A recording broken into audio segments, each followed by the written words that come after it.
E vocês sabiam que o canal de Linux, junto com o Labs, já possui mais de 10 milhões de horas visualizadas do nosso conteúdo? E que ao longo de todo esse nosso percurso a gente já produziu mais de 3.200 vídeos que estão públicos para vocês consumirem aí. É conteúdo pra caramba e a gente tem muito orgulho de ter tido a oportunidade de produzir tudo isso e também a gente agradece a vocês que acompanham o nosso trabalho desde muito tempo aí. Mas mesmo com tanto conteúdo disponível, assim, a gente sempre esbarra com alguns comentários que fazem a gente parar para pensar e questionar algumas coisas. E no episódio de hoje, nós fizemos aqui um apanhado de comentários que vocês deixaram nos episódios do Geocast para a gente fazer alguns comentários e manifestar as nossas opiniões. Vem com a gente.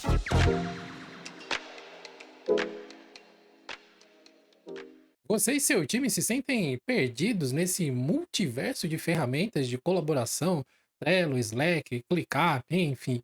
Bom, eu tenho uma solução que vai te ajudar a ser muito mais eficiente sem precisar ficar pulando de tela em tela em vários programas. O Zorro Connect. Elimine as barreiras que usar vários programas diferentes colocam na sua produtividade com o Zorro Connect. Em apenas uma solução, você terá acesso a tudo o que precisa para alcançar um novo patamar de comunicação interna. Use pesquisas, eventos, anúncios e todos os recursos mais famosos das principais redes sociais. Curta, comente e compartilhe, tudo personalizado e alinhado com as políticas da sua empresa e com muito mais privacidade. Crie documentações, quadros de tarefas no estilo Kanban, grupos e canais específicos para projetos ou times, sejam eles públicos, o que é ótimo para engajar em eventos, ou privados, para manter os times alinhados e diminuir os ruídos na comunicação interna. E quer saber de outra coisa legal? Você ainda pode incentivar a interação do time usando a gamificação, adicionando metas e pontos em atividades que fazem parte da sua rotina. Simplifique sua comunicação e dê um gás na colaboração com o Zorro Connect. Ele é um dos 8 aplicativos de produtividade da plataforma Zorro Workplace, uma suíte completa com as principais ferramentas para a sua rotina de trabalho. Coloque ordem no caos ainda hoje, clicando nos links que vão estar na descrição desse episódio. Então, esse episódio vai ser uma conversa franca. A ideia não é rebater argumentos nem nada assim, é mais ver o que vocês estão falando e nós vamos tecer os nossos comentários. E por falar em nós, está aqui comigo, pronto para semear a discórdia, o meu companheiro apresentador de Geocast, Raul Craveiro. E aí, pessoal, beleza? Continuem comentando, porque realmente tem muito comentário legal, muita coisa que dá pra tirar dali, muita coisa que vocês ensinam a gente. Tem muito conteúdo de alguns softwares que, inclusive, eu descobri nos comentários, algumas dicas que aprendi ali, então realmente é sempre uma troca muito bacana. Porque eu acho, Raul, muitas vezes pelos nossos conteúdos, por a gente falar de, né, usar software livre para fazer a nossa produção de conteúdo, nosso trabalho, né, a gente usa, sei lá, 99% de software livre, provavelmente, no nosso dia a dia, as pessoas elas se sentem meio pressionadas, né, ou ficam meio na defensiva, assim, ai, eu quero migrar, mas eu não posso migrar por causa disso, não posso migrar por causa daquilo, assim, calma, jovem, calma, calma, não seja emocionado. Se você tem motivos, ou se você simplesmente não quer migrar, não há problema nenhum a isso. Nós somos um canal de tecnologia, apesar de nós termos Linux no nome, a gente usa a melhor ferramenta que vai poder nos ajudar para fazer as atividades que a gente está fazendo. Então, não se sinta pressionado pelos conteúdos a fazer algo que talvez não seja o momento para você ainda, né? Tipo, né, o Raul que usou Mac por anos aí, né, Raul? Voltei do Mac pro Linux tem 2, 3 meses já. Claramente não tem muita noção de tempo, mas por aí, não tem muito tempo não. E tava, né? Fazendo conteúdo sobre Linux, usando Linux também, mas tipo ainda, né? Usando um Mac. E eu acho que é justamente sobre isso. É mais do que falar de Linux e de open source, é sobre a liberdade. A liberdade é tanto de você usar o que você quer, seja Linux, quanto de você não usar porque você não quer. E de fato, né? Por mais que a gente primariamente fale de Linux e open source, no final das contas é um canal de tecnologia. Tanto que, né? Eu falo da minha parte, né? Do GeoLinux Labs. Tem vídeos falando sobre Windows, tem vídeos falando sobre Mac, tem vídeos falando sobre iOS, sobre Android. que ele já flerta mais, né, com Linux Open Source, mas tipo, tem de tudo. Inclusive, esse é um dos comentários que sempre que a gente faz um vídeo que não é sobre Linux Open Source, é um comentário recorrente de nossa, mas por que que você tá falando de Windows? Por que que você tá falando de Mac? Isso aqui é só para Linux? Ou quando tem algum publi, por exemplo, de algum software que não tenha para Linux. E justamente a questão é essa, por mais que a gente tenha esse foco de Linux Open Source, a gente é primariamente falando de tecnologia. Então existe espaço para falar, às vezes, de uma ferramenta open source que tem no Mac, de uma ferramenta open source que tem no Windows. A gente também, no nosso dia a dia, a gente usa algumas ferramentas que não são open source. DaVinci Resolve, por exemplo, que eu uso para editar os vídeos, ele não é open source. E quando a gente fala de insert, por exemplo, de publis, a gente sempre, obviamente, quer trazer inserts, né? Trazer publis de produtos que façam sentido para vocês. Só que nem todo mundo que tá assistindo os vídeos sobre Linux tá usando Linux. Se a gente pegar os analytics, tem muita gente que tá usando no Windows. Então, faz sentido a gente trazer conteúdo sobre o Windows também, porque as pessoas vão conseguir utilizar essas ferramentas porque muitas delas estão no Windows. Então, acho que é justamente sobre essa questão de ter a liberdade ali. Você pode consumir um conteúdo de Linux e usar o Windows. Você pode ser a favor de open source, mas usar algumas ferramentas de código fechado. No final das contas é sobre isso, sabe? A liberdade de você usar ou de você não usar porque você não quer, sabe? E tá tudo bem. A gente tem essa característica de querer agregar as comunidades e não segmentar. A gente não quer fazer o bolinho do Linux, sabe? Pá, só a gente aqui, fecha com nós aqui, parça. Só quem usa Linux e software livre. Não, a gente quer ser o mais inclusivo e abrangente possível, porque, meu, a tecnologia pode mudar a vida das pessoas de tantas maneiras possíveis, e seja software livre ou não, que, cara, sei lá, eu acho um desperdício a gente tentar nos afastar de outras pessoas só porque ela usa um programa com uma licença diferente. E mais ainda, provavelmente ela nem faz ideia. Mas a gente vai chegar nessa parte de fazer ideias mais para frente. Tem uma pergunta que aborda mais ou menos isso. Mas acho que para a gente já entrar logo no conteúdo, eu vou ler aqui o comentário do Abissal Web 2582. Espero que seja assim que se pronuncia seu nick, senhor. Acredito que pessoas que não dependem de softwares da Adobe ou de jogos específicos têm uma transição para o Linux mais fácil. No entanto, para a maioria, o Linux ainda é um mistério. O que quero dizer é que, quando o Linux se tornar tão simples quanto clicar para instalar e pronto, assim como é feito nos arquivos .exe do Windows, ele será amplamente adotado pela maioria dos usuários. A gente tem um monte de outros comentários que são meio similares com esse, então antes de eu colocar aqui, eu acho que vale a pena mesmo a gente ler mais alguns para vocês verem que é meio que uma visão, uma opinião que ela se repete consistentemente. Esse aqui, gente, são só alguns exemplos que eu peguei para colocar para vocês, tá? Nos conteúdos do Diolinux de, sei lá, 3, 4 anos atrás até hoje, comentários similares, com pouquíssimas diferenças, são recorrentes. Tem esse próximo comentário aqui do Tekubik, acho que é assim pronuncia, né?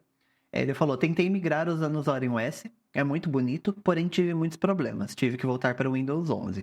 O Linux ainda é muito hostil com profissionais de design. Muito esforço para pouco benefício. Complementando, tem o comentário do usuário aqui, mais um brasileiro 2, tem coisas especializadas que só tem suporte para Windows por decisões das empresas. São 2% das necessidades.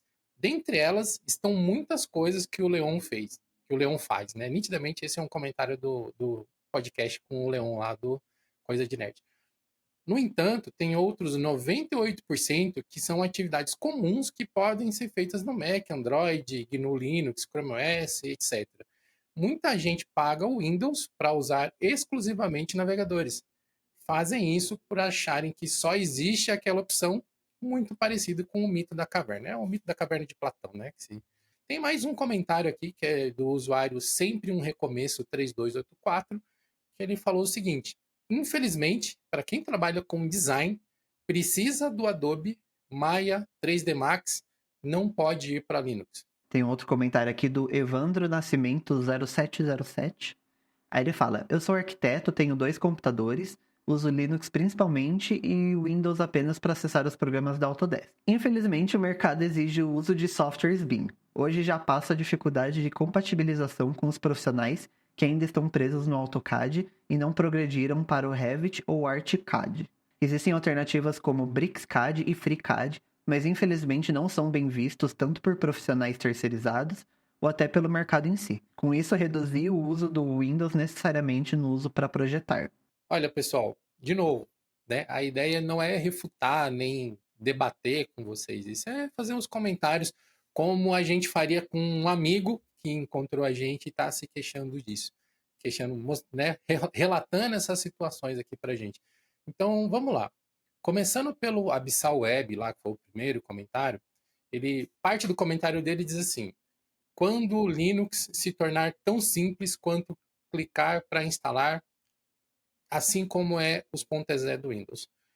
Eu não lembro se foi num episódio do Geocast ou se foi num dos conteúdos do Labs, mas o Raul já debateu isso aqui extensamente quando ele estava falando sobre o Bottles, né? Que você ensinou o Sim. pessoal a instalar aplicativos Windows no Linux usando Bottles. Então, já faz algum tempo que é facilmente possível você instalar uma grande quantidade de softwares de Windows no Linux apenas com um clique. Seja usando o Lutris, seja usando o Bottles, seja usando o Heroic Games Launcher, até o Steam dá para fazer isso já há bastante tempo. Tem muita gente que roda programas no Linux através do Steam, porque né, o Steam tem aquele lance lá dos runtimes e Sim. facilita bastante a vida em alguns casos. Então, assim, existem programas .exe que não vão rodar? Claro. Tem programas de Windows que não funcionam no Windows, gente. Esses dias eu estava fazendo um teste de alguns programas aqui no Windows 11 que eu tenho instalado no meu micro secundário aqui, e ele simplesmente não funcionava. Aí eu fui lá ler a descrição do programa, você tem que instalar o Visual Basic Runtime, você tem que instalar não sei o que lá do DirectX, você tem que instalar não sei o que.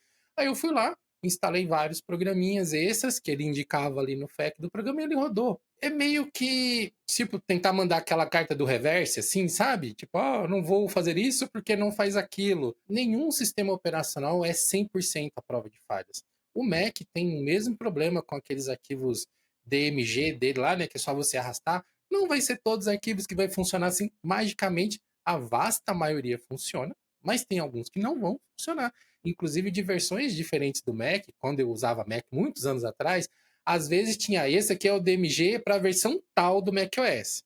Na outra versão, porque mudou alguma coisa, já era outro DMG. Então, se você tentasse simplesmente copiar um do outro, não ia funcionar.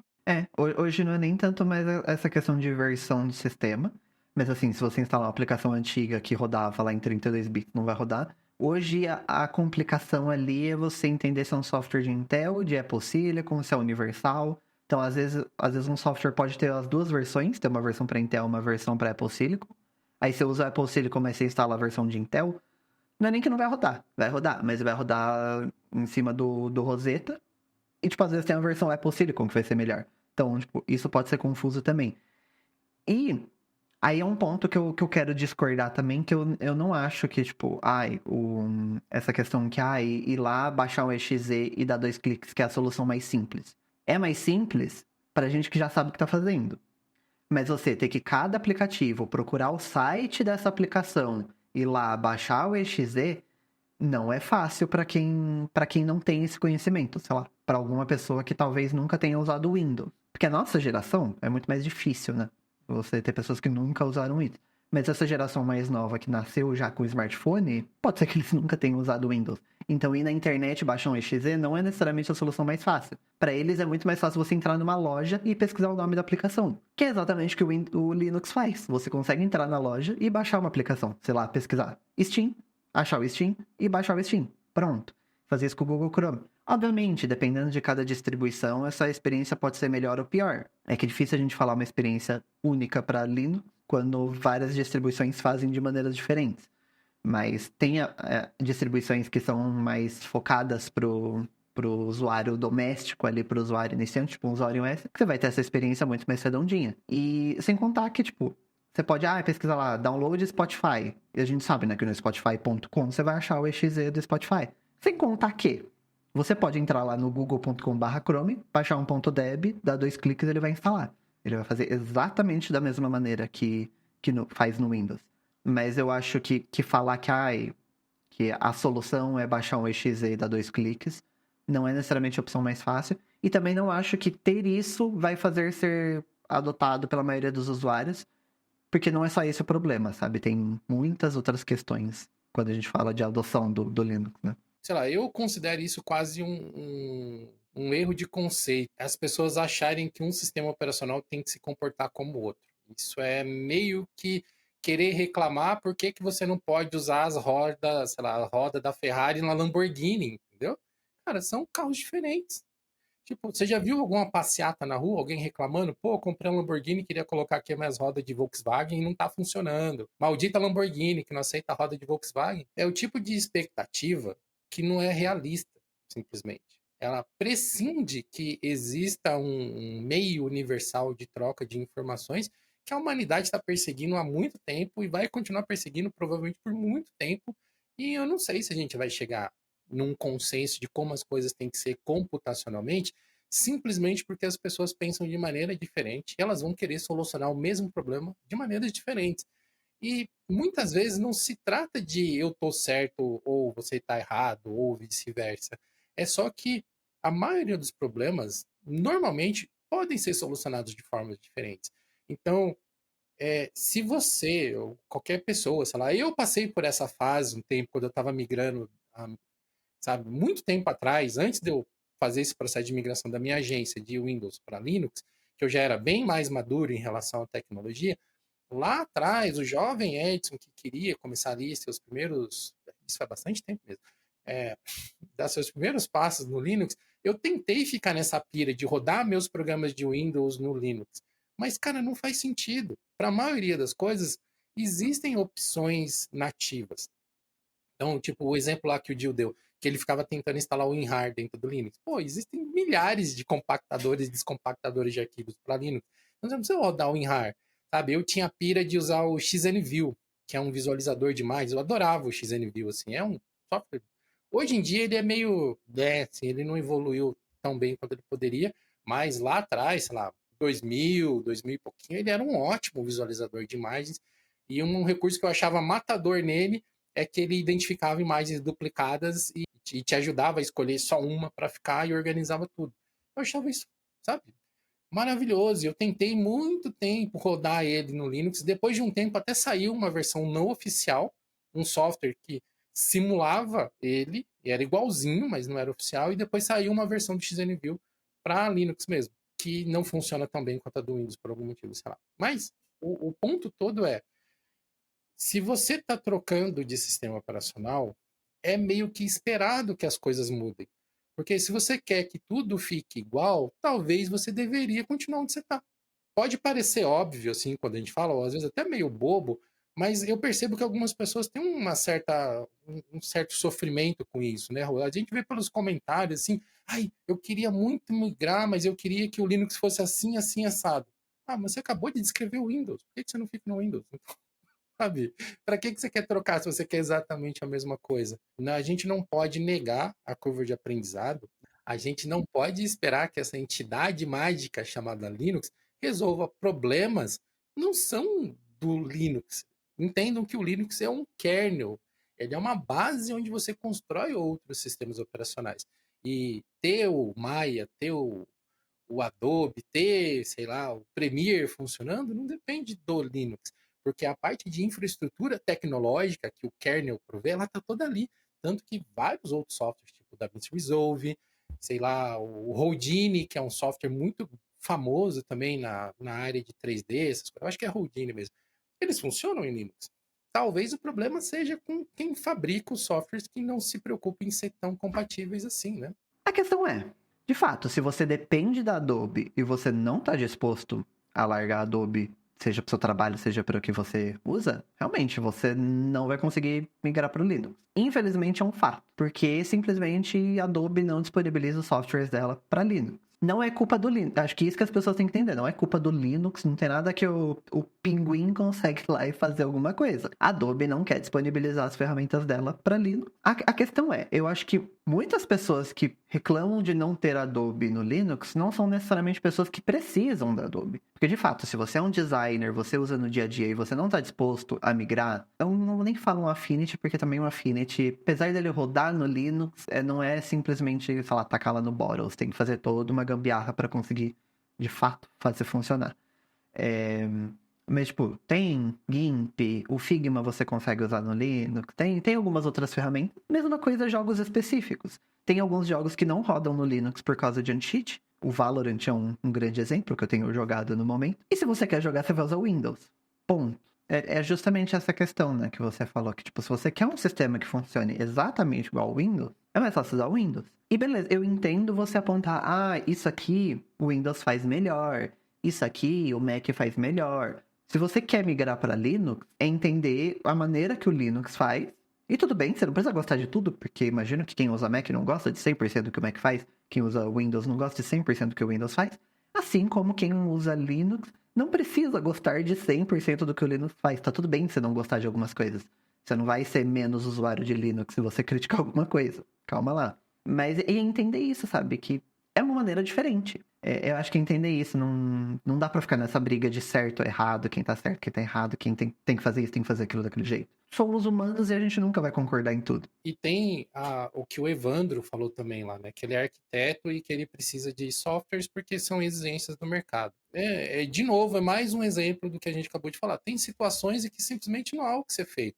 Sim. Se você está inserido dentro de um meio profissional que tem alguns padrões ali, sejam eles saudáveis ou não, cara, a menos que você tenha a disposição de começar a questionar esses padrões, oferecer soluções diferentes, mostrar que outras ferramentas também podem ser usadas com o mesmo nível de qualidade e você conseguir contagiar outras pessoas com esse conhecimento para que elas comecem a ver que existe possibilidade. Porque isso é uma coisa inegável. Né? Quando a gente está na área de tecnologia ou quando a gente vai para alguns cursos técnicos mais profissionalizantes, é comum a gente ser treinado em programas e não no que a gente deveria estar aprendendo a ser um bom profissional daquela área. Então tem muita gente, sei lá, quando eu fiz comunicação, quando eu fiz marketing, que era treinado em Photoshop, PageMaker e CorelDRAW. Botasse qualquer outra ferramenta na frente das pessoas, elas não faziam ideia do que fazer, porque elas conheciam o programa, elas não eram designers, elas não eram ilustradoras. A gente sabe que em muitas áreas acontece isso, mas para que isso possa mudar, não vai ser um sistema operacional que vai mudar isso, não vai ser o Linux que vai mudar isso, não vai ser ninguém que vai mudar isso, somente as próprias pessoas que trabalham nessa área, somente os próprios profissionais da área vão ter a força ao longo do tempo de começar a se posicionar contra esse tipo de, né, trava de mercado e gerar alguma mudança. Vai ser doloroso, provavelmente. Muitas pessoas vão ter problemas ali de intercâmbio de arquivos. Não é um processo simples.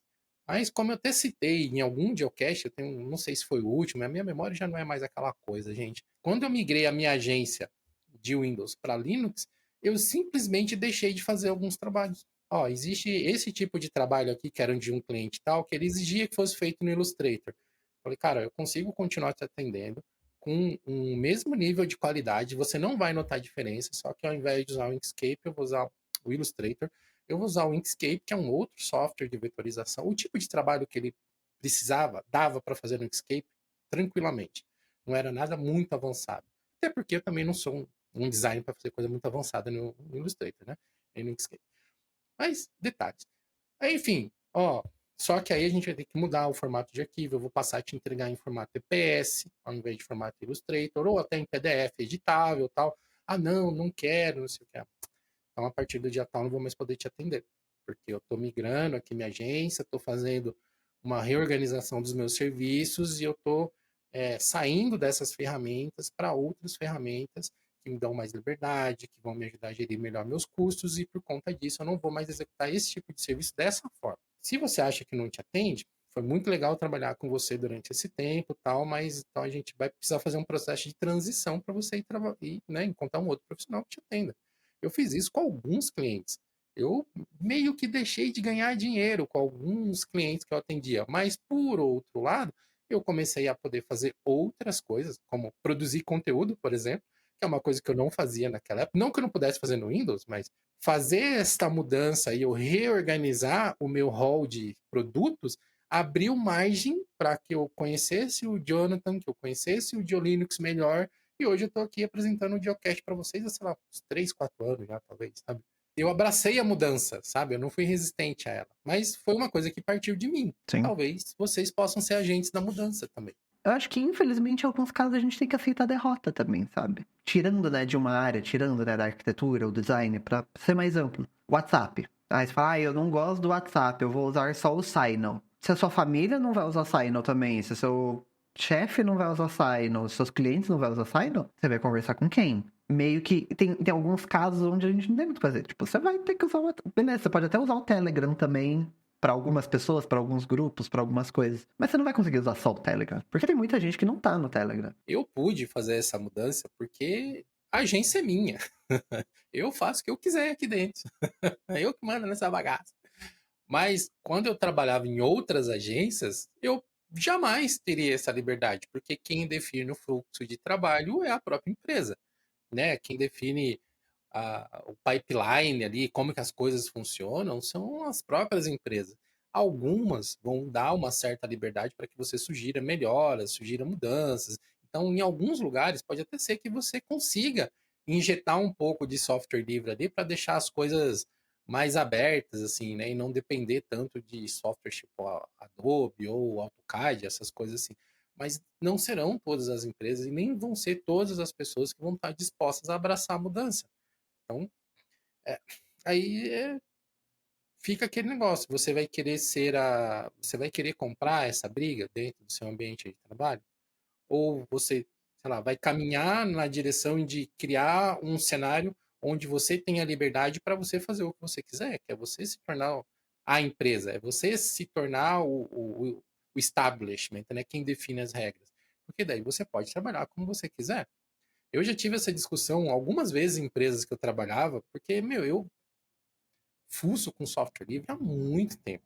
Sabe? GIMP, Inkscape. Nossa, eu usei versões anciãs do Inkscape, que era uma coisa horrível. É, muito limitado. Dentro, se você fosse comparar com software de mercado, né, do mesmo segmento, assim. E em empresas que eu trabalhei, era impossível trocar. E eu conversava, nossa, você já viu esse programa aqui? Ele é legal, ele é de graça. Nossa, você já viu esse outro programa aqui? Já viu o GIMP? Ó, algumas coisas mais simples a gente pode fazer no GIMP. Sabe aquela maquininha lá que a pessoa só abre a foto para imprimir? Ela não trata, ela não faz nada, ela só imprime. Ela abre a porcaria da foto, muda o tamanho e imprime. Cara, provavelmente o GIMP te atenderia. Talvez até softwares mais simples do que o GIMP te atenderia. Não precisa ter um Photoshop ali. E do ponto de vista da empresa, pô, é grana a menos. Então, se eu não preciso mais pagar o Adobe Cloud para aquela máquina, eu posso tirar ela do Adobe Cloud, vou economizar, sei lá, R$ 1.000 por ano. Pô, esse é um argumento interessante, às vezes, para você levar. Mas para que isso seja possível, você tanto tem que ter, né, essa abertura para conversar com as pessoas, quanto propor a solução do jeito certo. Uma empresa, ela provavelmente vai se preocupar primeiro com o bolso, se é caro ou se não é caro, se resolve ou se não resolve, se o serviço vai sair ou não vai sair, para depois, em segundo momento, cara, é software livre, é uma solução que vai manter o controle dos dados com a gente não vai ser exposto por causa de problemas de licenciamento, não vai ter aquelas cláusulas lá de licenciamento que vão usar os nossos dados para treinar IA. Tem um monte de coisas que são secundárias, apesar de serem muito importantes, quando você vai discutir no ambiente de empresa. Então, acho que a gente tem que é, sentar, entender o que a gente gosta e o que a gente precisa. E nem sempre as duas coisas são as mesmas. Um comentário importante aqui que foi feito pelo Adriel, que é o designer aqui da nossa equipe, que está acompanhando a gente nessa gravação também, aqui nos bastidores, ele citou mais um ponto interessante também, que em alguns lugares as pessoas estão presas nessas soluções e ainda usam os programas piratas. Então, você adotar às vezes um GIMP, um Inkscape dentro desse fluxo de trabalho, até mesmo uma estação de trabalho Linux, pode fazer com que você regularize a situação daquela empresa. E ela não tem mais que ficar ali naquela, né, no fio da navalha de estar usando software pirata que pode ser preso. Preso eu não diria, mas pode acabar rolando alguma multa, alguma coisa assim que inviabilize o funcionamento da empresa. Né? Então, é assim, eu acho que se a gente pudesse fazer um resumo de todo esse bloco aqui que a gente está discutindo essas coisas, é que não existe bala de prata. Não existe ou um sistema operacional, sabe? Ou sistema operacional para todos controlar. Não existe isso. E provavelmente não vai existir nunca.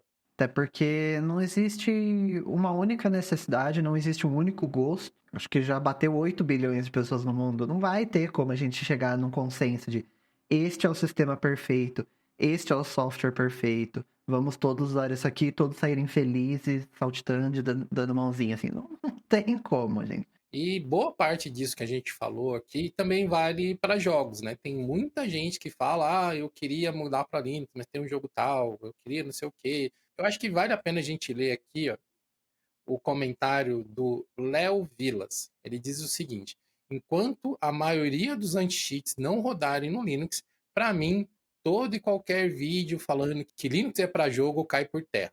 Ah, mas o Linux roda a maioria dos jogos. Roda, mas não roda os que utilizam anti-cheats. Então, podem colocar a culpa em quem vocês quiserem. O Linux ainda não é para quem realmente só usa o desktop para jogos. Eu acho que um grande contraponto desse argumento é o sucesso do Steam Deck. Porque o Steam Deck tá aí fazendo sucesso, vendendo milhões de unidades. E é Linux. É a solução perfeita? Não, não é. Justamente porque tem jogos que não roda. Você quer jogar Fortnite? Você não vai rodar. Então, tipo, não existe uma solução perfeita nem quando a gente fala de Windows. Se a gente falar, de modo geral, qual é o melhor sistema para jogos? Provavelmente não é o Linux. Porque justamente você pensar em quantidade de jogos, o Windows vai ter mais. Mas falar o Linux não serve para jogos, não é um fato. Porque depende do que você joga. E quando fala também a maioria dos anti-cheats não rodarem no Linux, a maioria dos anti-cheats rodam no Linux. Existem alguns que não rodam, mas a maioria roda. O BattleEye e o Easy Anti-Cheat, que são os dois maiores de todos, eles têm versão para Linux. Alguns jogos que têm esses anti-cheats e não rodam no Linux, é porque o desenvolvedor abertamente não quer dar suporte. Eu não lembro se o Destiny 2 ele usa um desses dois, mas eles abertamente não querem dar suporte para Linux. O Fortnite, que inclusive é da Epic, que é a mesma empresa dona do Easy Cheat, que tem versão para Linux, eles não querem dar suporte para Linux. Então, Roblox, League of Legends, a lista não acaba. sim. Tem desenvolvedores que realmente não querem dar suporte para Linux, seja a desculpinha de, mas é hack, e aí você vai ver tem hack no Windows também, então não necessariamente cola, mas seja porque, é porque não tem gente o suficiente para valer o esforço. E tudo bem, independente de argumento, mas a maioria dos anti-cheats funcionam. Funcionam. O Shine Code, não sei pronunciar, já tá funcionando no Linux. O Easy Cheat, BattleEye, vários que são via servidor, né? Igual o Punkbuster, tem é, é, Punkbuster para Linux há anos. o da Battle.net, né? Que é via servidor, que acho que não tem um nome, mas funciona. Então, falar que a maioria deles não funciona no Linux não é um fato. Quando a gente fala de anti-cheats, tem esse site aqui que é Are We Anti-Cheat Yet? Que é um projeto da comunidade que lista quais são os anti-cheats que já estão suportando Linux ou não. E ele tem uma estatística bem interessante aqui que é dos denied, ou seja, são títulos que usam anti-cheats e que eles se recusam a rodar no Linux. Então a gente pode ver alguns exemplos aqui famosos, ó. Fortnite, Battlefield 2042, Valorant, Rainbow Six Siege, que inclusive é um jogo que eu gosto pra caramba de jogar, mas o publisher ou o desenvolvedor, sei lá, ele se recusa a oferecer suporte a Linux. Então, assim, nesse caso de, o Linux não é uma plataforma para jogos. Existem, né, as próprias estatísticas aqui mostram que existem muitos jogos que rodam perfeitamente no Linux e você pode ter uma boa diversão, mesmo para quem só gosta de jogar. Só que os próprios fabricantes dos jogos, por assim dizer, estão limitando quem pode aproveitar isso. E aqui a gente sempre vê esse entendimento recorrente de que o Linux, a entidade Linux, o pinguim mestre, o rei pinguim que a todos comanda, precisa fazer alguma coisa. Gente, o Linux não existe. Não existe o Linux. Desculpa ter que falar isso em 2024, mas, né, não existe o Linux.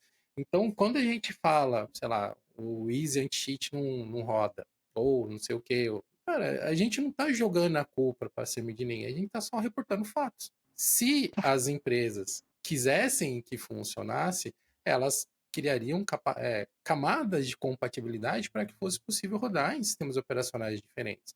é tão simples de entender quanto pode ser. Então, não adianta. Eu penso como um desenvolvedor agora. Né? Se eu fosse um desenvolvedor, vamos dizer que eu fosse um mantenedor do kernel Linux. Existe um programa que não roda. Vamos pegar o League of Legends, por exemplo, que usa lá um anti-cheat de kernel. Eu fiz lá todas as mudanças possíveis e necessárias dentro do kernel e falo, ó, do ponto de vista técnico, se você quiser usar um anti-cheat com os mesmos recursos que o League of Legends tem, para ele rodar no Linux, você tem que fazer essa e essa e essa mudança dentro do seu programa, que ele vai funcionar dentro do user space, porque no Linux somente processos muito especiais podem rodar com permissão de kernel, permissão de administrador de alto nível. Então, não, por isso que muitos dos anti-cheats que rodam no kernel do Windows, no Linux eles têm um certo problema, porque no Linux eles precisariam rodar no user space, que é uma camada um pouquinho abaixo, separada dos processos do sistema. A maioria deles conseguiria fazer isso se eles quisessem, mas eles não querem. Então, do ponto de vista do desenvolvedor do kernel Linux, eu falo, cara, eu tenho mais coisa para fazer. Eu tenho um monte de outras coisas para fazer do que ficar alisando a Riot, do que ficar alisando a Epic, sabe? Se eles quiserem sentar para conversar e fazer as paradas funcionarem, cara, é só mandar um e-mail para a lista do kernel e falar, ó, preparamos esses patches aqui, o que vocês acham? Sentar e conversar. Mas, às vezes eu penso também que, como usuários, assim, eu me coloco nesse bolo, porque eu não sou um desenvolvedor master, assim. Eu não entendo 99% da forma como as coisas funcionam em relação ao sistema operacional, desktop, essas coisas assim. Mas esse 1%zinho já me dá um pouco de mais clareza de meio que baixar a bola um pouco e não ficar nessa, assim, sabe? Ah, sistema operacional tal, sistema operacional Y, Z, sabe?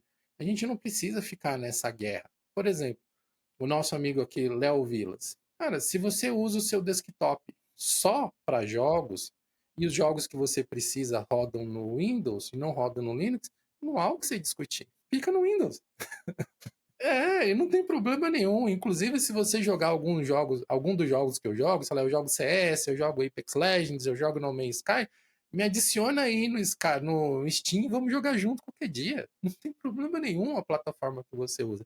Mas esperar que o pessoal do Linux magicamente resolva um problema que eles até estariam dispostos a ajudar a resolver, se o outro lado, que também tem parcela de responsabilidade, quisesse sentar para conversar, é botar a expectativa no lugar errado.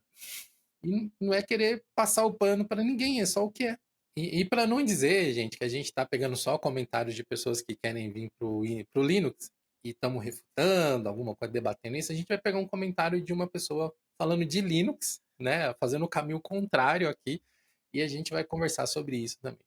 O Santiago Bambuí deixou pra gente o seguinte comentário: não existe argumento para usar o Windows. Sempre vai ter uma distro que faz melhor com foco no que você quer fazer. E vou além. Usei Mac durante anos e, como programador, a pessoa que prefere o Mac ao Linux está com zero argumento.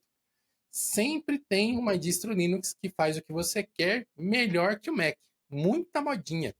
Mas eu acho que às vezes a gente fica nessa discussão de não tem argumento para usar Windows, não tem argumento para usar Mac, não tem argumento para usar Linux. Às vezes a gente não precisa de um argumento.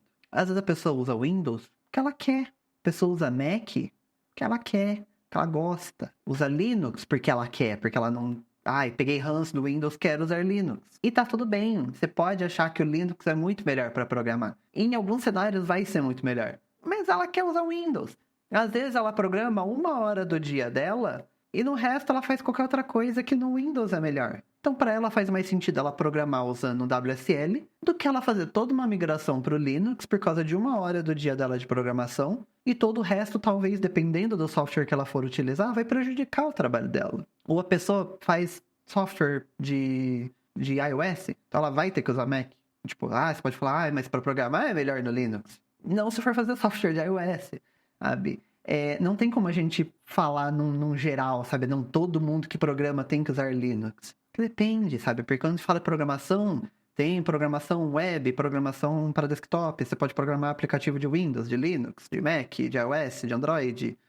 Aplicativo para servidor, você pode programar sei lá, coisa de inteligência artificial, e tudo isso vai ter uma experiência diferente, um software diferente, uma biblioteca diferente, uma maneira diferente, empresas diferentes que têm regras diferentes. Então, tipo, sabe? E tudo a gente tá querendo falar qual que é o melhor, qual que é o pior. E tudo bem, grande parte do nosso conteúdo também a gente quer pontuar também as vantagens e desvantagens de cada software. E realmente existe. Mas a gente também não pode tirar o fato de, tipo, às vezes a pessoa gosta daquilo. Porque eu posso vir falar várias coisas que eu acho que o Gnome faz melhor que o KDE. Mas se a pessoa não gosta do Gnome, paciência, sabe? Ela vai usar KDE, mesmo tendo coisas que é pior. Porque no Gnome também tem coisas que ele faz pior do que o KDE.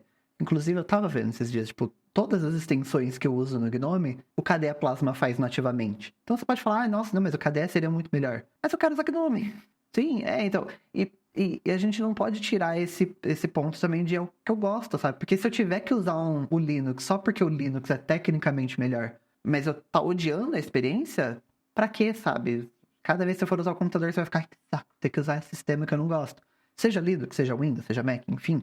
Eu confesso que eu tenho um ranço também do negócio do muita modinha. Porque muitas vezes a gente acaba usando esse argumento do muita modinha, justamente pra, tipo, ah, não, você não pode usar isso porque é modinha. E às vezes a modinha é moda porque é bom, sabe? Tá tudo bem as pessoas usarem, tipo, sei lá, as pessoas começarem a usar um celular X porque o celular tem uma ferramenta lá que é boa e aí virou modinha usar. Tá tudo bem, sabe? E tudo bem você querer participar de uma modinha, e às vezes não é uma modinha, você não precisa ser o outsider também. É, acho que é, sabe? Eu não gosto muito desse argumento. Antes de eu falar o que eu gostaria de falar sobre essa parte, eu vou até ler o próximo comentário aqui, que é um comentário que foi enviado pelo Wasserman Gomes 6084. Ele fala aqui que Linux Ubuntu não serve para PC fraco. Tem que falar essa linguagem, tem que entender que quem opta pelo Linux num primeiro momento é para usar numa máquina fraca. E aí eu já vou fazer um combo aqui, eu já vou tentar encaixar a resposta dos dois num comentário só. Às vezes, quando a gente gosta de alguma coisa, a gente se torna meio protetivo em relação àquilo. Então, não raro a gente vê pessoas que gostam de, sei lá, Xbox ser extremamente agressivos com quem gosta de PlayStation, ou nintendistas que defendem com unhas e dentes qualquer coisa da Nintendo, não importa que qualquer outra empresa tenha feito alguma coisa legal. Existe esse lance da tribo, né, de você se sentir pertencente ao grupo, e por você se sentir pertencente àquele grupo, você, sabe, você sente como uma ofensa pessoal a sua identidade, pessoas gostarem de coisas diferentes. Mas, sim, eu acho que isso, na verdade, é uma parada muito perigosa quando a gente passa a se tornar agressivo ou achar que qualquer coisa diferente do que a gente gosta não faz sentido, é um absurdo. A história nos prova que quando você passa a ser agressivo com a opinião dos outros, quando elas discordam da sua, a gente já teve muitos eventos catastróficos para a humanidade por conta disso. E eu não estou exagerando. É só para deixar bem claro que muitas vezes a gente não para raciocinar como que um certo comportamento que a gente está tendo ali dentro da nossa rotina, dentro do nosso cotidiano, ele está reforçando uma coisa, ele está reforçando uma situação que no longo prazo não é positivo para ninguém, nem para quem está perto de você, nem para você mesmo. Tipo, você não gostar de uma determinada coisa, você não querer usar tal coisa, isso é um total direito de todos os indivíduos, mas isso não te põe no direito de desqualificar as outras pessoas que gostam do que você não gosta. Sabe, a gente cansou de ver recentemente aí na internet. Eu citei o exemplo do Xbox, do PlayStation, de propósito, porque a gente já teve casos recentes de comunidades tóxicas, violentas ao redor de console, entrando em conflitos, que gerou uma série de problemas no mundo real. E eu não duvido que isso vá acontecer ou que esteja acontecendo em outros grupinhos que se identificam, sabe? Então, calma, gente, calma, sabe? Parece papo de coach, assim. Eu tô até falando com a voz mais mansa, mais baixa, porque a ideia não é gerar mais um conflito, a ideia é incentivar vocês a pensarem mesmo. E a gente não pode ser tão protetivo assim, a ponto de querer desqualificar a forma com que as outras pensam, porque muitas vezes você vai estar se privando de aprender coisas com essas outras pessoas, porque elas podem, por fazerem as coisas de uma maneira diferente de você, te ensinar coisas que talvez você nem parou para pensar que poderiam ser feitas daquela maneira. E outra, pode ser que você simplesmente não queira fazer daquele jeito e tudo bem, né? Mas tem que ter uma linha do respeito ali. Eu tô conversando com uma pessoa assim, às vezes de coisas técnicas, e a gente tá falando, mas o recurso X funciona de tal maneira, o recurso Y funciona de tal maneira. Ah, mas eu gosto de não sei o quê. Para mim, automaticamente vira a chave assim na cabeça. Então, o eu gosto elimina qualquer fato, qualquer coisa de discussão técnica. Então aí já não é técnico, mas porque é gosto. Eu até continuo enumerando, você pode fazer daquele jeito. Também, você gosta assim, mas tem aquele outro jeito que você pode fazer. Você já viu isso aqui? Mas eu não vou mais tentar argumentar tecnicamente, porque passa a ser inválido, é uma questão de gosto. E para finalizar isso, o lance do PC fraco, a gente sabe que no Brasil existe uma dificuldade para acesso à tecnologia por causa dos problemas sociais, dinheiro, essas coisas assim. Importar hardware tá mais caro do que nunca, né? Já foi melhor, mas é, tipo, nem de longe o que eu rodo no meu PC é um PC fraco. O que o Raul tem no PC dele é um PC fraco. E assim, muita gente que usa o computador para jogos ou para edição de vídeo, ou até outros profissionais, sei lá, tem um cara que eu sigo no Twitter, o Rafael Moco, ele é diretor de VFX, faz umas paradas super sinistras, assim, de 3D, ele usa Linux, só que a máquina do cara é um Ryzen 9 com uma 4090, com sei lá quanto giga de memória RAM, entendeu? É comum a gente ver as pessoas falando assim, tem um micro aqui, um Batatossauro Rex aqui, eu quero rodar alguma coisa nele, não roda mais Windows, eu vou rodar Linux. Mas esse é um nicho. No último podcast a gente falou exatamente sobre isso. Esse é um nicho só. Mas existem vários outros ao redor desse, né? Eu acho que existem várias questões nesse comentário, né? Porque, primeiro, quando a gente fala de PC fraco, o que a gente considera um PC fraco? Um computador com 4 GB de RAM e um i3 de sétima geração é um PC fraco ou é um PC ok? Sabe? Ou um PC fraco é só aquele computador com Pentium 4 e 512 MB? Porque se a gente considerar o i3 de sétima geração e 4 GB de RAM como um PC fraco, o Ubuntu funciona. Então a gente primeiro tem que estabelecer o que é esse computador fraco. E de fato, existem pessoas que procuram o Linux para poder usar numa máquina fraca. Existem distribuições pensadas para máquinas fracas, tipo, muito fracas. E a gente tem vários vídeos no canal de Linux, inclusive, falando sobre isso. O Ubuntu ele não é um sistema para isso, para rodar em máquinas muito fracas. Ele é um sistema mais quando a gente fala no Linux, no Ubuntu Desktop, né?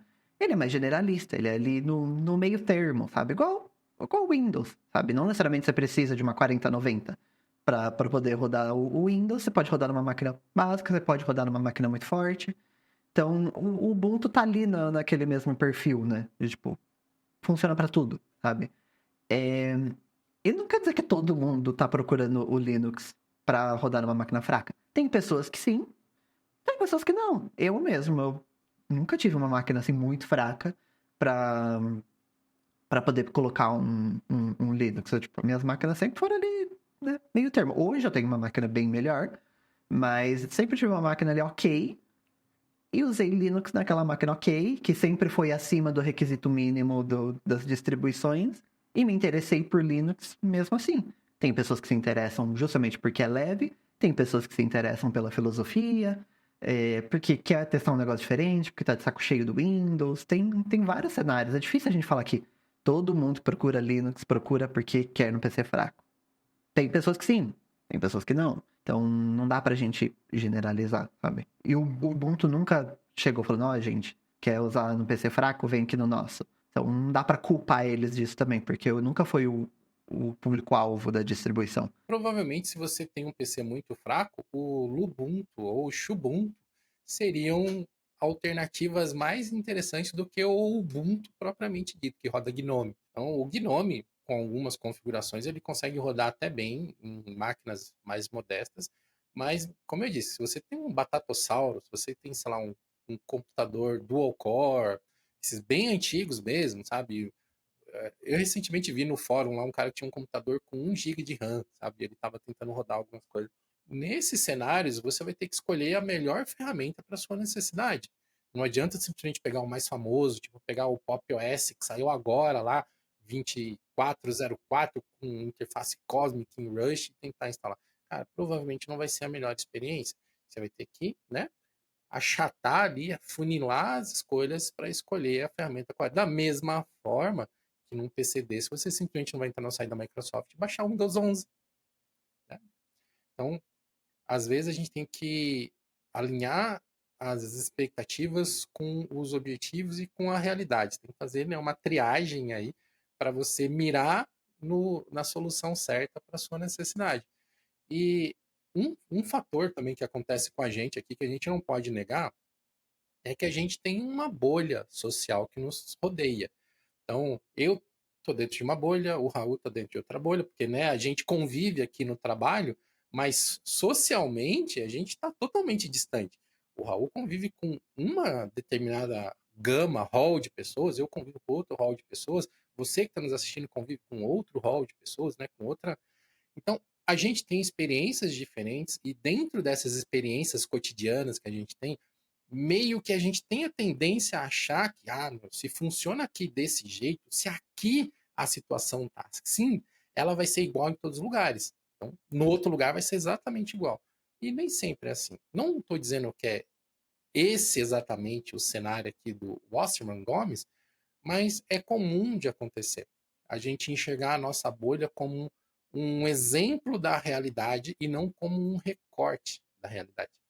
Então, existem muitas realidades diferentes da nossa. E a gente que tem esse privilégio de poder ter computadores melhores para meio que rodar o que a gente quiser, né? A gente quiser rodar o Windows, a gente roda. Se a gente quiser rodar o Linux, a gente roda. Até Hackintosh dá para a gente rodar aqui, se a gente quisesse.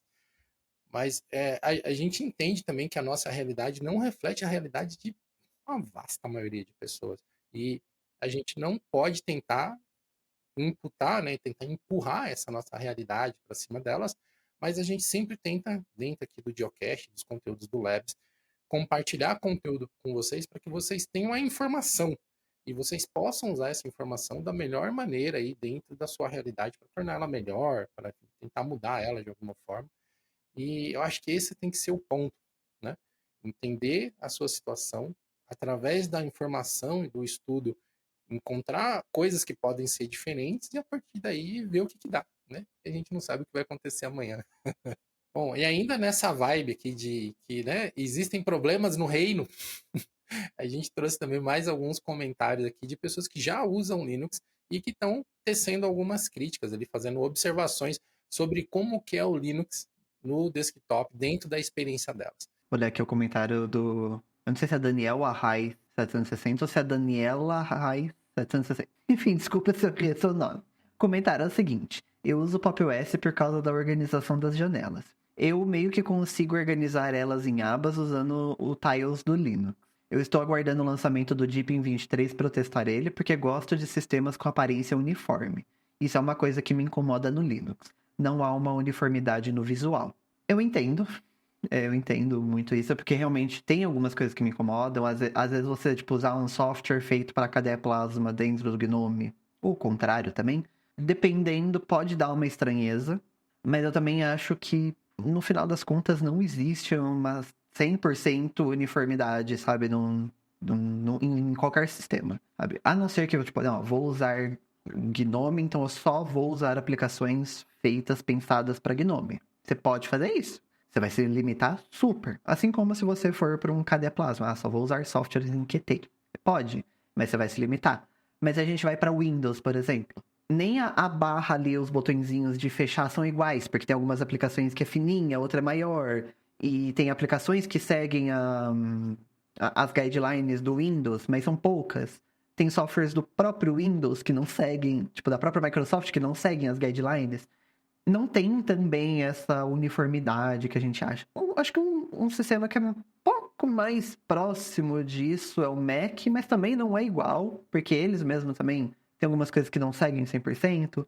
Se você instalar um Discord, por exemplo, no Mac, a única coisa que vai ser diferente ali e que né? Que é diferente de cada sistema, é os botõezinhos de fechar ali, que segue o padrão do Mac, obviamente, tá ali dentro da janela, não tem um menuzinho direto e tal, mas de resto, a aplicação é exatamente igual no Windows, no Mac e no Linux. E em nenhum dos três sistemas é igual a estética do sistema, então ela sempre vai parecer meio fora de lugar. Então, eu entendo o incômodo com isso, mas meio que não tem muito pra onde fugir, sabe? Nenhum sistema vai ser 100% uniforme. Obviamente, você pode diminuir um pouco isso usando uma aplicação diferente aqui e ali, tipo uma aplicação de calendário. No Gnome, você pode usar o Gnome Calendar, que vai se encaixar perfeitamente. No KDE, você pode usar, acho que é Key Organizer, que vai parecer ali muito mais próximo do que o KDE Plasma quer oferecer. E aí depois tem outras aplicações de terceiros, né? No Mac você pode, se você não quiser usar o Apple Calendar, você pode usar um Fantastical, que ele se encaixa ali na estética do Mac. Dentro do Mac tem muito esse ecossistema de aplicativos indies que seguem as guidelines da Apple. Então, por isso que eu acho que é um pouco mais fácil também você chegar mais próximo dessa uniformidade. Mas também não é 100%. E eu entendo a frustração, mas também não tem muito pra onde fugir, sabe? Cada projeto, cada grupo de pessoas que desenvolve ali um software livre, elas fazem da maneira como elas acharem melhor. Os programas que fazem parte do core de determinados aplicativos, tipo o Gnome tem lá o Gnome Core, né? Aqueles aplicativos, sim, eles têm que seguir as guidelines, né? O LibreDuaita, tem que seguir a cartilha do Gnome de design, porque eles fazem parte do core, eles têm que ser unificados. O KDE também tem a mesma coisa, o Plasma, né? Tem lá, agora eu esqueci como que é o nome do Plasma, porque eles mudaram o nome. Mas o Plasma tem a mesma coisa, mas ele tem lá as linhas e tem alguns programas que fazem parte daquilo que eles seguem o padrão uniforme. Mas, por exemplo, se você for pegar o GIMP, ele não vai se encaixar em lugar nenhum. Porque apesar do GIMP ser feito em GTK, ele não segue as guidelines do Gnome porque ele não faz parte do projeto Gnome. Então, para que ele vai seguir as guidelines do Gnome? Você pega, sei lá, o OBS. É um exemplo muito parecido com o que o Raul acabou de falar do Discord. O OBS ele é praticamente igual em qualquer sistema operacional que você vai usar, Aham. porque o OBS é o OBS. Eles não vão escrever uma interface nova para cada sistema operacional. Até porque pensa no seguinte: Gnome, ele teria que ter uma interface GTK. Se bem que acho que o OBS é Qt, se eu não me engano. É, Tenho quase é. certeza que ele é Qt. Então, se fosse para o Gnome, ele teria que ter uma interface GTK. No KDE, ele poderia usar a interface Qt, só que essa interface Qt não segue as linhas de design do Plasma. No LXQT, ele teria que ter uma outra interface gráfica diferente para se encaixar do LXQT. Num Tile Window Manager, ele teria que ter um comportamento diferente para poder se encaixar do Tile Window Manager. E aí rola a fila e o mesmo argumento vale para qualquer outro ambiente gráfico, sabe? No Enlightenment, no Window Maker, ele teria que ter um comportamento totalmente diferente. Agora você imagina do ponto de vista do desenvolvedor de um software de gravação de telas, né, de multimídia, como é o OBS, ele ter que criar interfaces diferentes para programas diferentes para poder se adaptar a todos esses programas, todos esses ambientes gráficos.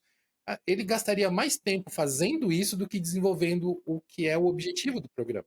Isso é insustentável, sabe? E a gente ainda está falando, o OBS é gigantesco, se for comparado com outros projetos de software livre. Né? Mas você vai para programas, né, projetos menorzinhos, assim, que são, sei lá, dois, três pessoas que mantêm esses programas funcionando, cara, não tem como fazer adaptar. E existem muitas discussões em muitos lugares de que os programas deveriam ser agnósticos quanto ao ambiente gráfico. Cara, mas implementar isso não é fácil. É custoso implementar isso. E aí ainda tem todo um certo nível de customização que os próprios usuários de Linux gostam de fazer nos seus próprios desktops. Por mais que seja agnóstico quanto ao ambiente gráfico, como que ele vai conseguir se, né, ajustar às maluquices que a gente vê que os usuários fazem? Customização, ícone, não sei o quê, fonte aqui, sabe? Borda diferente ou sem borda, canto arredondado, sem canto arredondado. Cara, as possibilidades de customização são tão grandes quando a gente fala de ambiente Linux. Eu acho que até para manter a sanidade mental, alguns projetos falam, ó, gente, é isso aqui, quiser usar é assim e pronto. E isso não é uma exclusividade do Linux. Porque recentemente eu andei fazendo alguns testes de programas em Windows e, nossa, meu Deus do céu! Eu instalei uns programas de edição de vídeo no Windows 11 e eu não sabia o que que era aquilo que estava na minha tela, porque uns botões, umas cores, uns negócios piscando, uns botão grande, uns botão pequeno. Aí você clicava numa tela dentro do programa, a interface dele mudava inteira. É difícil. E muitas vezes os projetos querem ter a sua própria cara, a sua própria identidade, querem fazer a coisa do jeito deles para mostrar que eles têm uma visão única. E justamente tem essa questão de branding também, né? Porque o Discord, em qualquer plataforma que ele tiver, a pessoa vai abrir a aplicação, tirar o logo, ela ainda vai saber, ah, é o Discord. E aí a gente sabe, ali segue aquela estética meio Discord, meio Slack, e qualquer outra aplicação que vier e imitar esse layout, vai falar, nossa, é o layout do Discord. Então, porque eles conseguiram criar esse branding de como é a interface. E várias aplicações querem isso também, né? Tipo, vários outros navegadores que tem um layout parecido com o Chrome, as pessoas ficam, ah, nossa, mas parece o Chrome. Por mais que não sejam eles que inventaram, né, aquele layout, né, de navegador. E tem muito disso, sabe? Quando a gente fala de aplicações comerciais, eles querem trazer esse brand também para eles poderem vender a marca deles. É diferente de uma aplicação feita por um desenvolvedor indie, que ele só quer fazer uma ferramenta ali para uma funcionalidade que ele precisa e disponibilizar para o mundo. E justamente ele usar tipo, o guideline do Gnome, guideline do KDE Plasma, ou seja, de quem for, vai economizar tempo, vai ficar mais bonitinho para ele vai conseguir tipo, divulgar mais fácil e resolve o problema dele ali. Ele não tá ali para vender um software, fazer uma empresa bilionária. Sabe? Não é o objetivo. Então é muito difícil também a gente exigir essa uniformidade, porque, mais uma vez, cada um tem um objetivo diferente. Sabe? Eu entendo a agonia, também tenho ela, mas não tem pra onde correr. E ainda nessa linha de coisas que o Linux poderia fazer ou não fazer, tem o comentário aqui. Esse usuário ele não tem um nome público, né? Então, enfim, eu vou só ler o comentário dele aqui. Uso Linux e migrei para o Linux usando o Ubuntu, achando que dava para fazer tudo graficamente sem usar o terminal. Mas não tem como.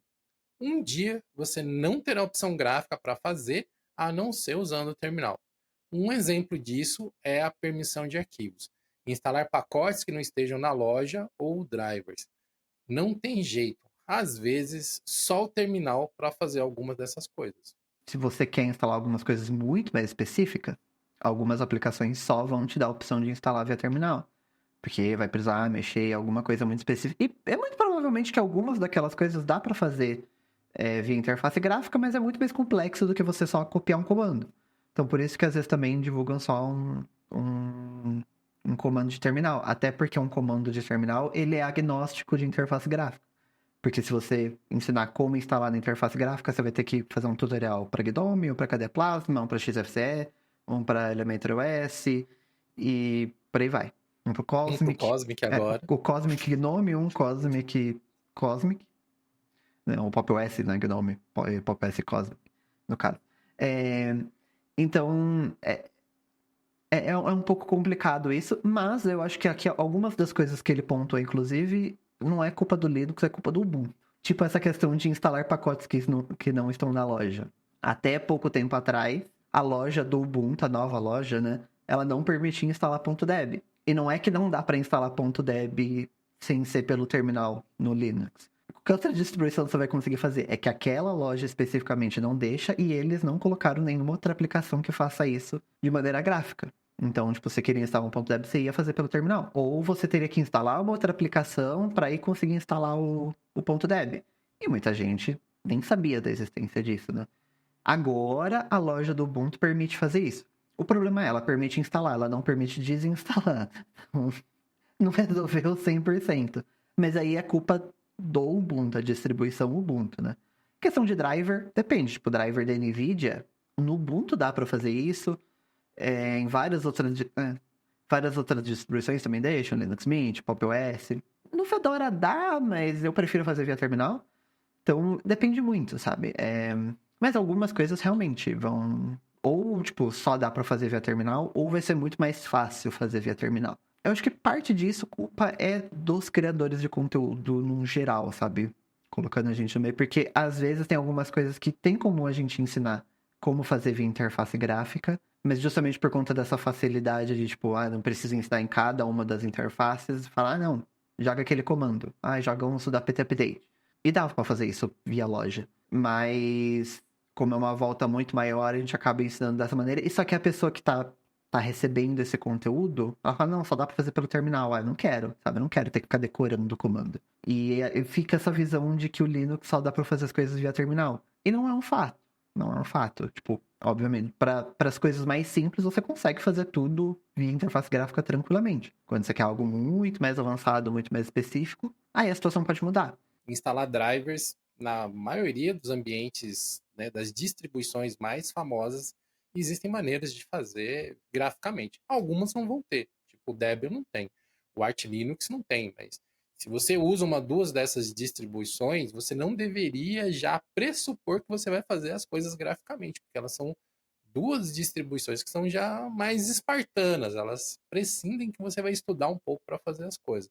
Agora, Ubuntu, Linux Mint, Manjaro, Endeavor, Nobara, PopOS, Fedora, PopOS, quem mais? Quem mais? Sei lá, Zorin. Zorin. Todos eles têm ferramentas gráficas para você instalar drivers. Muito depende de qual sistema operacional que você está falando. Como ele dá o exemplo específico do Ubuntu, não sei, pode ser que ele tenha enfrentado ali uma situação muito específica. Por exemplo, não dá para corrigir permissão de arquivos. Aí depende. Se está dentro da home do seu usuário, dentro de onde você pode controlar o sistema operacional ali, você consegue ajustar qualquer permissão usando a interface gráfica, independente do ambiente gráfico que você esteja usando. Agora, se você precisa corrigir a permissão de um outro diretório no qual o seu usuário não é dono, aí você tem que usar um usuário administrador, e isso vai ser assim em qualquer sistema operacional, não vai ser assim só no Linux. No Windows você teria que usar um terminal como administrador também. Existem coisas que elas são intrínsecas a você estar administrando o seu sistema operacional. E eu acho, Raul, que isso é uma coisa que no Linux é meio borrado, sabe? No Windows eu acho que fica mais claro ali quando você está sendo administrador do seu sistema e quando você está sendo só usuário. Porque no Windows ele vai ter lá, não, isso aqui você não pode fazer, abre um terminal como administrador. Aí você é obrigado a fazer aquele switch mental. Agora você vai lá no Linux, você abre um terminal, dá um sudo, alguma coisa e faz. Por mais que seja simples, você está fazendo um trampo de administrador do seu sistema. Isso é avançado, não é comum. Acho que entender isso exigir que seja simples fazer um negócio de nível avançado é um pouco contraditório, né? Porque se você já tá mexendo no negócio que você já nem deveria, reclamar que você, tipo, não dá pra fazer de maneira gráfica, acho que é um pouco complexo. Porque tem coisas que não são possíveis de maneira gráfica justamente porque não é pra ser algo acessível facilmente, porque é um negócio que pode quebrar o seu sistema. E aí, né, depende muito do que você for fazer, mas se é algo de nível avançado, você também tem que ter um conhecimento avançado do sistema, ou não deveria fazer, sabe? É um pouco complexo isso, sabe? Eu recentemente publiquei lá um tutorial no Labs de como desquebrar a sua distribuição, né? Lá eu usei alguns exemplos do Debian, que são coisas que um dia sim, um dia também, o pessoal vai lá no fórum e fala, eu fiz isso aqui, minha distro quebrou, me ajuda, tal. Mas a maioria das coisas são coisas perigosas de você fazer em qualquer sistema operacional. Tipo, você instalar um driver, sei lá, da NVIDIA, customizado no seu Windows, que tem, né, esses drivers modded lá, que faz não sei o que mexe no clock, que você instala no Windows. Cara, você pode crashar seu Windows fazendo isso também. Então, se você tá lá com o seu Ubuntu, ele, por padrão, ele já vai instalar o driver da NVIDIA que ele acha que é o certo para você. Agora, não, saiu aqui o driver 560, deixa eu instalar o driver aqui 560 manualmente. Meu amigo, o sistema operacional disse para você não fazer isso. Ele está sugerindo que você não faça isso. Você falou, quero fazer isso. Ele vai falar, ok, chupa esta manga se der errado. Não é culpa minha, eu te avisei. Entendeu? É, o, acho que essa é uma característica de quem usa desktop fuçando, que é assumir a responsabilidade pelas mancadas que dão na máquina. Né? Eu já quebrei meu computador algumas vezes. Felizmente, todas elas foram recuperáveis com uma formatação. Nunca gerei nada mais perigoso do que isso, mas também eu não mexo com overclock. Quem mexe com overclock provavelmente já pode ter até sofrido algumas perdas de hardware por causa de ficar fuçando na máquina. Então, às vezes é isso, né? A gente espera que o sistema operacional ele seja magicamente fácil, mas não tem solução para tudo, né? Não tem. E às vezes é até proposital, por causa disso que o Raul falou. Porque se for muito fácil, mais pessoas vão fazer aquilo sem precisar, achando que precisam, e podem se expor a perigos. Ou deixar sua máquina vulnerável. Uma vez eu vi um tutorial que falava assim: não, você vai lá na sua home e dá lá um chmod 777, que é tipo, escancarar as permissões de segurança da sua home para qualquer um fazer qualquer coisa em qualquer lugar e cara, isso é um erro gigantesco. Existem situações muito específicas onde isso pode ser necessário, mas via de regra ninguém deveria ter uma máquina com as permissões todas escancaradas desse jeito. Então, assim, né? Às vezes a gente precisa realmente ter essa dosagem de que a gente está cruzando uma linha de administração de sistema e não só fazendo uso das ferramentas. A conversa rendeu, né? Teve vários pontos interessantes aqui para a gente discutir, mas ainda existe mais uma coisa que a gente precisa conversar.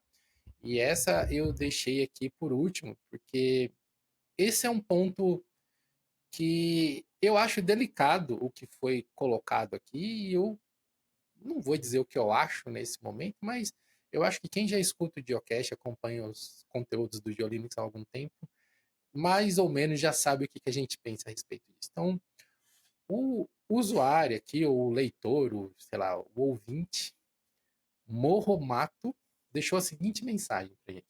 Não adianta esperar que o usuário pesquise e aprenda. Isso não vai acontecer. Linux precisa evoluir. Discordo. Em alguns pontos, porque eu acho que, tipo, um exemplo disso é o Mac.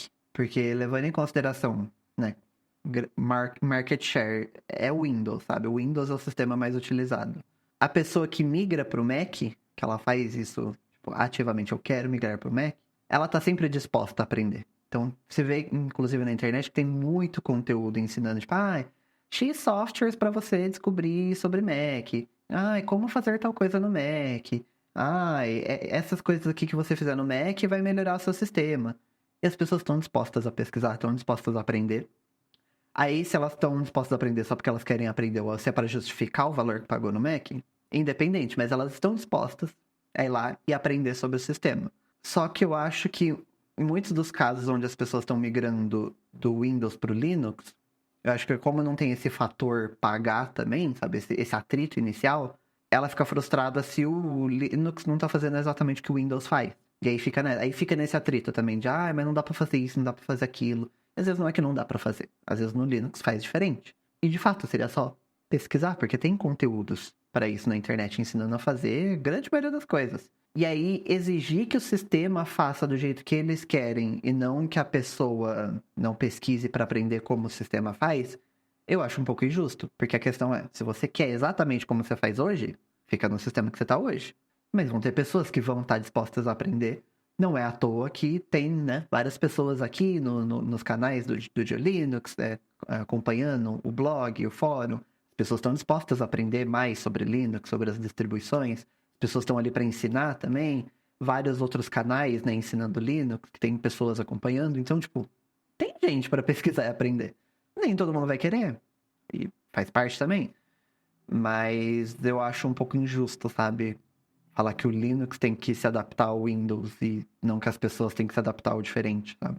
Eu acho que tem várias camadas aqui desse comentário. Algumas é nítido que eu não concordo, tanto é que eu trabalho produzindo conteúdo, né? E antes de trabalhar produzindo conteúdo, eu já trabalhava com comunicação, em redes sociais, em comunicação institucional, com documentação de processos, enfim, escrever e compartilhar conhecimento faz parte da minha realidade diária, assim, há muitos anos. Eu realmente espero, eu tenho essa ilusão romântica de que as pessoas queiram aprender coisas novas, sabe? E eu faço o que está ao meu alcance, para que o dia que elas quiserem aprender, eu tenha alguma coisa para compartilhar ou que eu possa ajudar elas de alguma maneira a aprender sobre o que elas querem aprender. Mesmo que eu não domine, se eu puder aprender pelo menos um pouco e passar um pouco desse conhecimento à frente, eu acho que já vai ter valido a pena o esforço.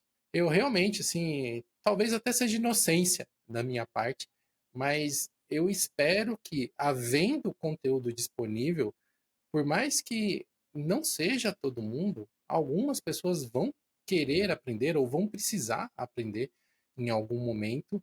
E que bom que elas vão ter conteúdo para poder ajudar elas nesse momento. Seja o nosso, seja de outros canais, seja de software livre ou não, seja de Windows, não importa. Conhecimento de forma geral. Né? Eu não lembro onde que tem essa frase, de qual que é a origem dela, mas onde eu vi, se não me engano, eles atribuíram a Einstein isso, né? Que um cérebro que aprendeu alguma coisa nunca mais volta a ser do tamanho que ele era antes, alguma coisa assim. A gente sabe que o acesso ao aprendizado, a disponibilidade de você poder estar aprendendo, não é uniforme. Meu, tem todo tipo de realidade social por aí, e, meu, tem gente que vive uma vida muito limitante. Mas é impressionante como que mesmo nesses cenários, sempre tem o pontinho fora da curva, sabe? Sempre tem aquela pessoa que fala, meu, eu não vou deixar essa situação limitante definir quem eu sou. E ela estabelece novos limites. Por exemplo, tem aquele filme lá, O Menino que Trouxe o Vento, fez bastante sucesso na Netflix. É uma história real até de um menino que morava numa tribo lá da África, e eles eram todos agricultores, eles não tinham acesso à água, e ele começou a pesquisar com livros velhos, alguma coisa assim, e ele conseguiu construir uma bomba d'água, enfrentando mundos e fundos, enfrentando a própria crítica dos pais e de outras pessoas que não acreditavam. Tipo, meu, sempre foi assim aqui. A gente sempre teve essa vida desse jeito. Por que que você quer mudar as coisas? Por que você quer ser o diferente? E ele não se deixou, sabe, ser limitado por tudo aquilo. Ele foi e conseguiu, sabe, frente a todas as dificuldades, fazer uma coisa que mudou a vida para sempre daquele vilarejo ali. E sempre vão existir situações onde você vai estar limitado. E aí, permanecer dentro daquele limite vai depender de você, como ser humano, e diversos outros fatores. Às vezes você vai querer se libertar daquela limitação e não vai conseguir. Isso também acontece. Mas se você tiver a felicidade de poder expandir, né, a bolha que te prende ali, o círculo que te prende com um pouquinho de conhecimento aqui ali, seja sobre o que for, cara, eu tenho certeza que vai valer a pena. Nessa primeira parte ali do pesquise e aprenda, é, esse é meio que o meu sonho romântico, assim, sabe? Que se as pessoas quiserem aprender, elas vão, em algum momento, conseguir achar conhecimento em algum lugar para poder aprender. Talvez o cenário onde essa pessoa, né, o Morro Mato, esteja inserido, simplesmente não consiga extrair tudo que o Linux tem, ou ele está sei lá, numa máquina que tem problemas. Existem um monte de hardwares incompatíveis, existem um monte de cenários onde simplesmente usar Linux não é a melhor opção para aquele cenário que você tem. Às vezes, adotar uma postura mais construtivista vai funcionar melhor do que uma postura combativa. Então, tipo, o que que o Linux precisa evoluir exatamente, né? Essa entidade mágica chamada Linux. Ser mais compatível com hardware, ser mais amigável com a instalação de softwares, ter mais disponibilidade de softwares. Quando a gente começa a olhar os problemas de maneira mais detalhada, fica mais claro onde que as soluções podem ser aplicadas, né? E quais são as melhores soluções.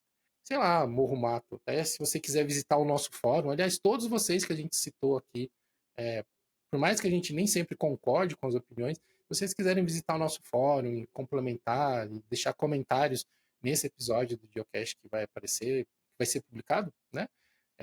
Vocês são muito bem-vindos, como sempre foram, como todas as pessoas são, para interagir com os nossos conteúdos, porque essa troca, a gente levar o conteúdo até vocês, depois vocês devolverem com as suas realidades, com a forma como vocês interpretam esse conteúdo, é uma retroalimentação que ajuda a gente a até mesmo melhorar os nossos conteúdos. E também mostra pra gente que a gente ainda tem muito trabalho para fazer, né? Ainda tem. Sim. Todo mundo, né, tem espaço para evoluir, né? Tanto, né, a gente como criador de conteúdo, a gente como pessoas, pessoas como ouvintes, as pessoas como profissionais, seja fazendo um software, fazendo qualquer outra coisa. Espaço para evolução tem para todo mundo, né? Todo mundo deveria estar em constante evolução, né? Então, tipo, inclusive, né, a gente com o nosso trabalho, né?